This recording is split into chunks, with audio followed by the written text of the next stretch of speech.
Hello guys! Welcome to Nabnab Fried Chicken.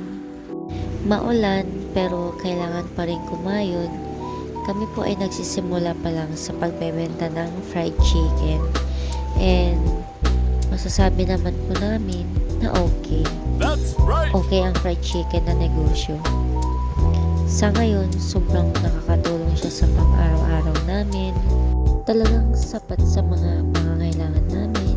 May mga araw din naman na matumal and may mga araw din na swerte. Kaya pag nagnegosyo po kayo, asahan po natin ang malugi, mawala ng kapital.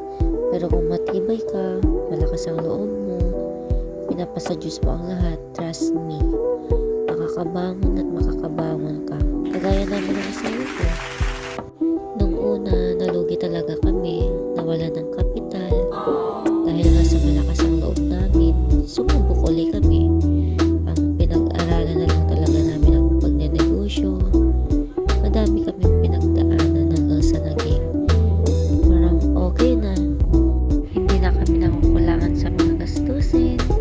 Sobrang ganda ang fried chicken na negosyo. Kailangan lang natin ng maraming pasensya, pagtitiis, at syempre pagmamahal sa negosyo, and lagi natin isasama ang ating mahal na Panginoon. Magdasal lang ng magdasal.